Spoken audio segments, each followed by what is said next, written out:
We are here to hear from some students of Andover Senior High from the different races organizing for peace, or called the D.R.O.P program. Here's how this came about. Several of the members of our league heard this group at a recent Anoka-Hennepin School Board 11 meeting and were greatly impressed with their work, their insights, and their performance. Our presenters today are Lindsay Yang and Marie Claire Mutamba. Please ask questions. If you're here in person, put your questions on the index cards, and as in the past on the Zoom, please put your questions in the chat. Thank you for joining us.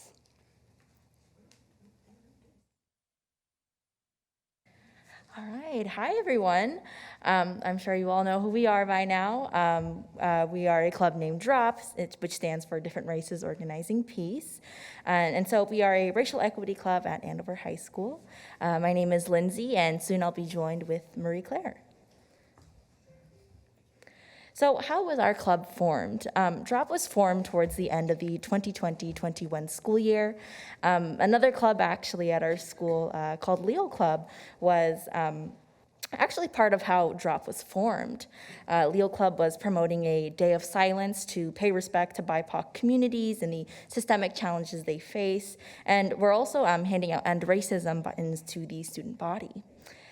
So with this, our current advisor, who is also the Leo Club advisor, sort of asked around to see if students were interested in starting a racial equity club, and there turned out to be very high student interest in creating one, which is exactly what we did. So what exactly drove us to form this group then? Well, during our formation, there were a series of events occurring in society and in our personal lives that were disheartening and frustrating. There was the murder of Daunte Wright, the Derek Chauvin trial, Asian American Pacific Islander hate, and more.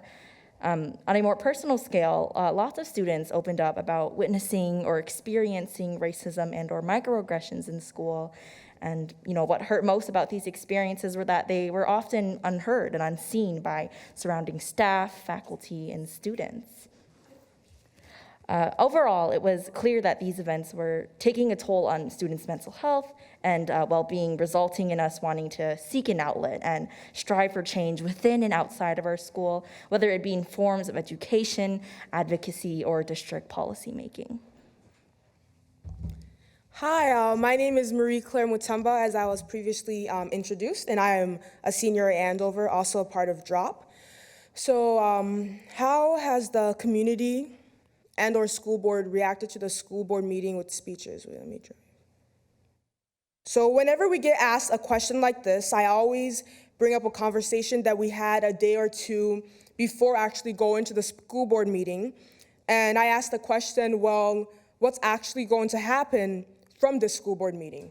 There had been so many conversations and speeches and presentations that I went to, heard, saw, and nothing ever came from it.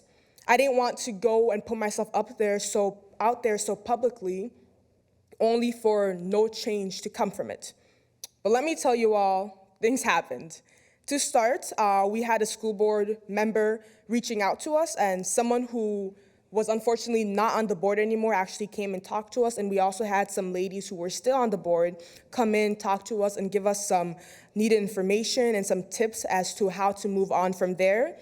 And we also had massive amounts of support from our staff. Our principal, who actually was who started helping us from the start, was also there during the school board meeting, and he came after to congratulate us on the good work that we've done. And I would have staff members and students stop me in the hallways talking to us about how well it was.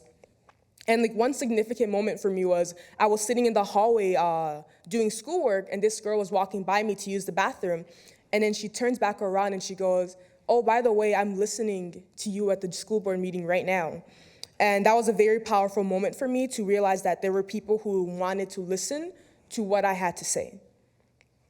Regarding the student panel, This led us to have, regarding the school, this led us to have a student panel at our school where we combined groups like D.R.O.P and our multicultural group and our LEOs, which is our volunteering group, to speak about our experiences with microaggressions and how to train teachers to have better intervention skills. And then leading on to the community, this was the craziest part of it all, I feel like. The amount of people that reached out to us that had no connections with our school. To start off, Lindsay, myself, and I, and another girl who spoke at the school board meeting, got interviewed by Voice America radio station for a podcast, and that was a surreal moment to see.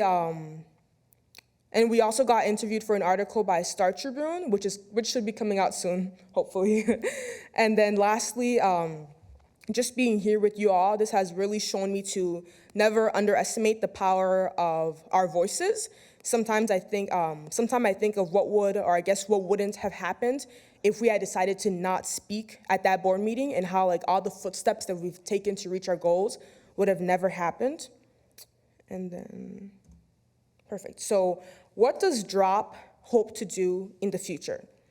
So currently we're working on 3 main asks, and the first one is some goals for D.R.O.P in its future is to ensure that experiences, perspectives, and contributions of BIPOC people are consistently and prominently taught at each school across content areas. So what does that look like to us? This is incorporating Black joy and not just topics like slavery that show Black pain, Black suffering, Black death, which also leads to having ethnic studies be required for graduation instead of just learning and relearning white history. It is about time that we learned about, Asian history, the truth about Native American history, African American history. All of those combined are what make American history, and it can be very detrimental when only one viewpoint is taught, because then we have kids growing up believing that is the full truth. And we also want to further guide teachers and staff on how to address racism in their classrooms. This leads me back to how I was talking about the student panel and how we talked about microaggressions. During that conversation, we talked about how teachers can intervene. It is understandable that it is hard or maybe uncomfortable for white teachers to stand up against microaggressions in their classroom, mainly because they don't know how to. But it makes an enormous difference to those POC students who face these types of words and actions on a daily basis. So overall, we want to continue to work with surrounding Anoka Hennepin schools to advocate for and work towards equity in regard to race, gender, and age. Thank you. Yeah, I think that's it.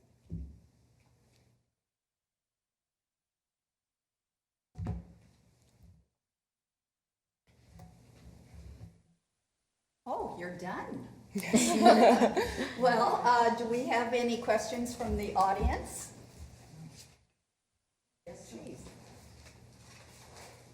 We have several. First, is there more racism directed at immigrants, such as you don't belong in America? Do you know anything about that? I feel like there are more incidents of race inequities that are shown towards immigrants, because being an immigrant myself, I'm a first-generation immigrant. Coming to a country where you don't know the language and your parents don't know the language, so you don't really have people who know how to support you, because your parents themselves are trying to figure out how to make a living, how to survive in this new country that they came to. And there are a lot of incidents where students can say things that they heard from their own parents at home. And then when staff don't know how to, again, with the intervene, when staff don't know how to stand up and say, hey, that is not okay in my classroom. It's not okay for you to say stuff like that in this community. It's really detrimental to kids. Okay. Here's a biggie. Critical race theory. What effect has this had on your work? I'm going to go over here. Yeah. That is a big one. Do you understand that question? Well, I suppose critical race theory, or CRT, has sort of, I guess, like had a bad rep, sort of, but I guess what we're really addressing is just sort of, our truth. We don't really want to say like, oh, we are, just talking about critical race theory. What we're really doing is just, just talking about our truths, our experiences that we've been through in school and what we are witnessing in our school and within and outside of our school. So, Okay, here's a chat question. What has been your most effective tool in your campaign to change behavior? Tough questions, ladies. well, I guess for me personally, I may not know all of the facts and statistics, but what I can speak about is what have I experienced, my personal experience. And so I feel like when you reach people from an emotional level, it is a little easier. It is, a little easier to show them that, oh, this is what, BIPOC people sometimes have to go through here. Okay, and here's another index card. Okay, Tammy, you're on. It says, talk about your advisor. What is her role? How has she, oh, this is hard to read. Something you, and where are you working with her on D.R.O.P? Well, I know she's right here, so it's kind of like throwing flowers while you're right there. But Miss Peterson is a woman that I met my freshman year of high school, and I walked in, I didn't really know who she was, because there was a previous woman named Wilkin that I had kind of connected with more. And as a person of color, I'm gonna talk about myself, like as a Black woman, a Black girl, it's really hard to trust white people when it comes to topics about race, because again, it's like you're the one going through it. So it's easier to go to someone when you know that they are going through what you're going through, they get what you're feeling. And then to find someone, I feel like I'm lucky, I feel blessed to find someone at such a young age who is white, who doesn't just she doesn't just empathize with us. She I don't know, she's there for us in a way that I have yet to experience. And I know that a lot of people don't get to experience that. Mm-hmm. And she doesn't pretend to get what we're going through, because she can't. Yeah. But she does understand that because of the color of my skin, because of the color of our skins, we are treated differently in this world. And she just, even the way she raises her kids to just think more equitable, to not judge people by their skin color, it really shows a lot about her character. And like what you see, we're just like the top. She's the foundation that started it all, and she keeps us firm, and she just does a lot of work for us to even just be here standing and talking to you guys. You're nodding your head, Lindsay. Anything to add? I agree with everything that Marie Claire has said, really. How I would explain Miss Peterson is that she is just our number one supporter, really. She doesn't just, say how supportive she is, but she shows how supportive she is, and really she's really just trying to help us with whatever we want to achieve regarding change within and outside of our school. So, from the Zoom, how do you see your group's participation in the larger community, specifically with voter registration and voting? Have you thought about that? It's time. It's a big deal for the League of Women Voters, Could you restate that question again, Sure. please? How do you see your group's participation in the larger community, specifically with voter registration and voting? I feel like, so when we started out, because I didn't start this group, I joined later on in the year, but when I stepped into it, we didn't really know what D.R.O.P was. We didn't know what we wanted to do with D.R.O.P. We didn't know what battles we wanted to tackle. We just know that we were different races organizing peace, and we were trying to figure out our core, what is it that D.R.O.P does. So I would say we're still a new group, and just this year with the school board meeting, it really opened doors as to what we can do. Yeah. So I will not be here next year, so I can't speak for the future of D.R.O.P, but I can say that I'm sure there will be ways that the members will find to help with voting, whether it's helping during, what did you guys do that one time where you handed out voter registration? Yeah, like whether it's helping with that or being at the place to sign people up. but I'm sure there's something that Okay. D.R.O.P will. Okay, I get to ask questions too. As a former history teacher, you said diversity in history should be taught. How do you think that should be taught? I think it really starts with not only teaching white history in class. From elementary school to high school, I've only learned the same history over and over again. And this topic is really important to me because I'm a senior. I needed a history class to be able to graduate. Yeah. And I had taken African American history as an elective. And I asked my counselor, I asked her, can this class just count for me to graduate? And she's like, no, it can't. You would have to take an American history class. And that was really a shocking moment for me, where it was from elementary school all the way to here. I've learned the same things over and over and over again. But to learn about my own history, African American history, I wouldn't be able to graduate high school with that. So just to be able to take a class like that and it counts as a requisite instead of just an elective, and then to also incorporate, like I talked about, like different ethnicities, whether it's Native American or Asian history, it's all part of American history. Okay. Here's a request. It says, could people on Zoom mute themselves now? Thanks. What has been your most effective tool in your campaign to, I think we're going back over the same questions. Have you observed improved relations with some of those who were aggressive and unkind to you before you spoke up? Any difference in the relationship, negative or positive? Well, for me, I don't technically go to the high school anymore, so I don't really see my peers. I do full-time PSEO at the college campus. But what I can say, maybe not with my peers, but with teachers more specifically at our school, they are starting to sort of see that maybe our school has some flaws in regard to intervening racism in the classrooms. And so I think maybe we've helped teachers become a little more open-minded to discussions like these. Okay. Here's another question. How about the Hispanic community?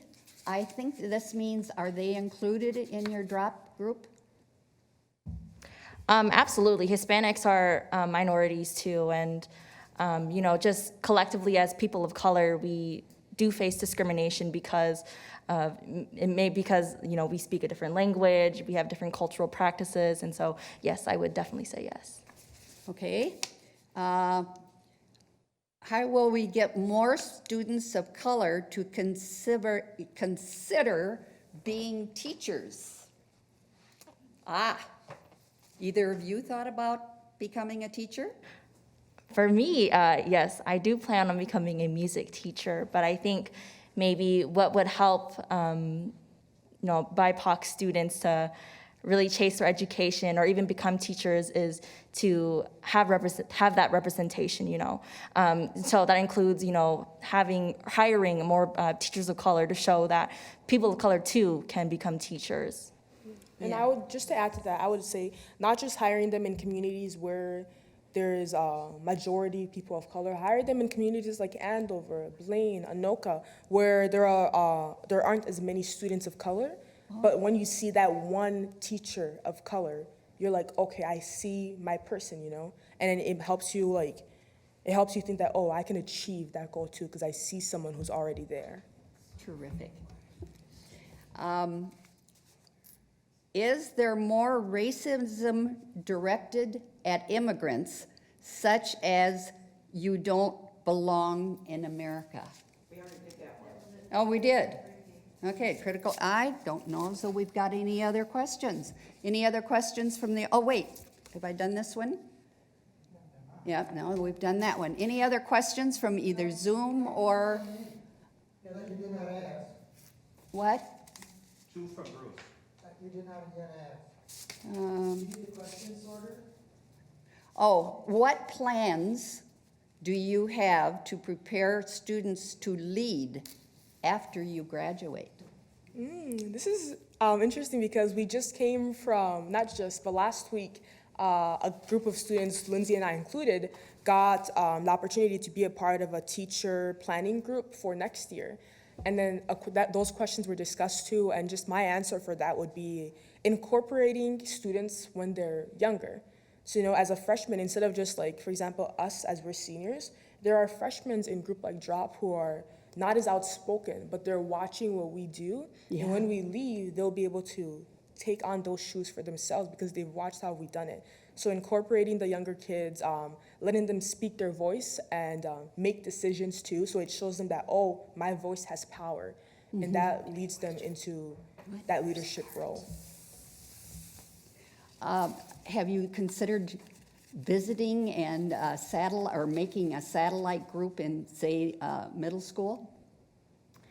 I think that would be a terrific idea, but unfortunately, we haven't really done that. But what we have done, actually, just sort of to like create discussions about race and appreciating our identities with Leo Club, another club, or Leo Club and D.R.O.P. We had sort of combined together to go to elementary schools and read a book called I Am Enough, which teaches kids to appreciate their identity. So, What's the name of the book again? I Am Enough. I think the author is Grace Byers. Okay. Has your principal sat down with you, and if so, what has she charted for your group's future with the current juniors and sophomores? Have you talked to your principal specifically? Well, our principal did come and sit down with us in our D.R.O.P meetings. He's come to a couple, I believe, and has just listened. And I have had personal conversations with just like how, because he's a new principal this year, he got elected this year, and with just how to, again, with the topic of how to bring in younger students. And wait, could you restate your question? Sorry. Say again. Could you restate your question? Has your principal sat down with you and talked to you about, oh, I've lost it now, just a minute. Has she charted for your group's future with the current juniors and sophomores? I think my answer for that would be no, because this group is not really admin-led, it's student-led. So it's more of us students coming up with our ideas of what we want to see for our future, and then we run it through Miss Tammy Peterson, and then she makes it happen. So it's kind of like he comes and he fully supports us. He's there at the meetings when we need him to be there. He gives us advice. He gives us, he talks to us about different ideas. But again, it's the students who have control over the group. And so have you considered how you're going to include juniors and sophomores? Yeah, we, like, during our weekly meetings, it's a group of not just seniors, so there's all different grades, different races, and we're there, and during the discussions, we're all there together. We're coming up with our ideas together. We're talking about what we want to do next together, and it's not just seniors making the decisions. There's juniors making the decisions. One of the people who spoke with us at the school board meeting was a junior. There was a couple of juniors there, actually, and I know that D.R.O.P will be left in good hands for just the future. Okay, I have no other questions. Are there any other questions from Zoom or from the audience? We're writing. What? They're writing some. Oh, There's still one like somebody that you didn't read yet. Come on. Deanne, there's a number in okay, the chat. here's one, sorry. It must be emotionally draining to talk about discrimination you have endured, like the panel on microaggressions. How does D.R.O.P help members share and keep mentally strong? Tough question. Well, for me, I think just having the opportunity to speak about our racial trauma in the first place allows us to sort of cope and realize, there's people who are, supporting us and see our pain. And I think really just being able to speak about what you've experienced in a group is really, just helping us stay mentally okay. Okay, you too, Marie Claire? Yes. Okay, we have another one coming up. Are all microaggressions intended, or could such an action be intended due to ignorance? Right? Say it again? I'll read it again. Are all microaggressions intended? That's one question. Or could it be such an action is intended due to ignorance? I could say it could really be both. One that could be, intended is like me walking into a store and the worker there decides not to say hi to me, but says hi to everyone else that walks by. But something that could be an example of just ignorance is just a person coming to me as a person of color and saying, oh, wow, you speak very eloquently, you speak very fluently, as if I don't speak, English. So, Okay. Are any white kids interested in joining? That's a funny question because there are actually more white kids in D.R.O.P than there are people of color. Oh, really? Yeah, so it's always, it's interesting because when I joined the club, I didn't know what the diversity of it would be. And it's just amazing to see white kids our age in high school be so vocal about topics like this. And I don't know, it's empowering because joining D.R.O.P opened my eyes as to, the secret supporters that we have out there. Because even with staff, like I would look at a staff and I was like, not to be rude, but I didn't think you'd be a supporter, and then you are, So it was interesting to see. Good. That sounds encouraging, doesn't it? Supportive, actually. Are there any other questions? Are there any other questions? Are there any other questions? Check your online. Go on to the No, chat. nothing. Oh, wait, 4 new messages, right.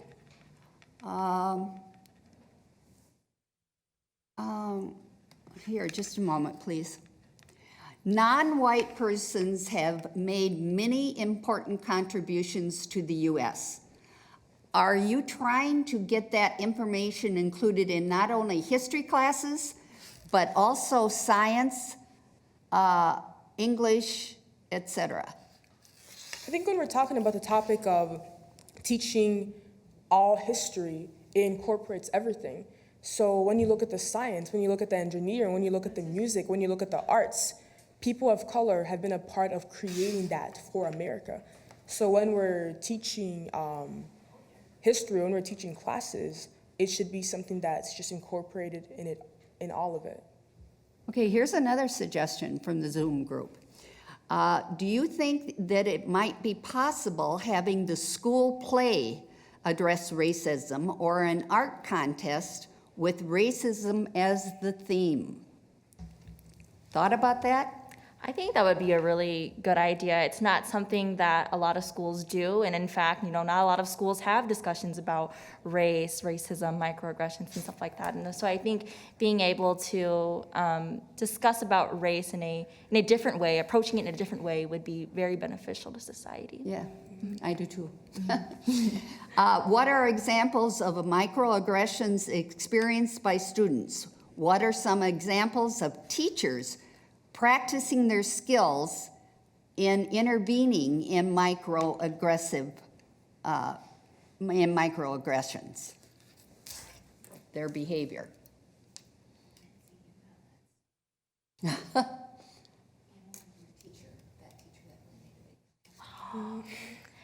Yeah, so funny story, not really funny, but when I was younger, there was a classmate of mine who was, just ignorantly asking me like, oh, you're Asian, right? Can you speak Asian? Like, speak Asian for me. And so my teacher, she whipped around right away, and she was like, I heard what you just said, and what you said was not acceptable in this school.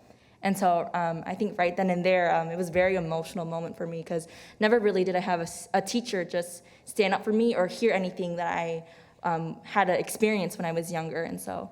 Was this in high school or middle school? This was, I think, maybe my last year of elementary school. Oh, well, I rest my case.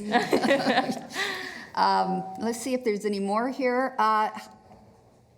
That's it for on the Zoom online questions. Is there any follow-up, anything you want to say at the end? I guess we are just very thankful for this opportunity. We really was not expecting such a reaction from our community, a positive reaction, in fact, from our community. And really, this is something new that our high school is doing. You know, this club is new, and so we just feel really just appreciated. So. Yeah. Thank you all for giving us the opportunity to come here and speak in front of you guys and just let our voices be heard. Thank you for being here, and thank you to Tammy Peterson, your advisor, also. Let's Thank you, actually ladies. introduce her, Miss Peterson. You wanna come up here? This is she. Hi. Thank you. Yep. Hi, I'm Tammy Peterson. I am the advisor of the D.R.O.P Club, and I'm also the youth service coordinator at Andover High School. As the youth service coordinator, I work with leadership development, and that's how I kind of came into this role of helping with the D.R.O.P Club. I want to thank the administration at Andover High School for being so supportive of these students, and mostly thank the students for sharing their voices. I, alongside them, have had a huge lesson this year about the incredible power of their voice and the change that they can make when they speak their truth. So, thank you.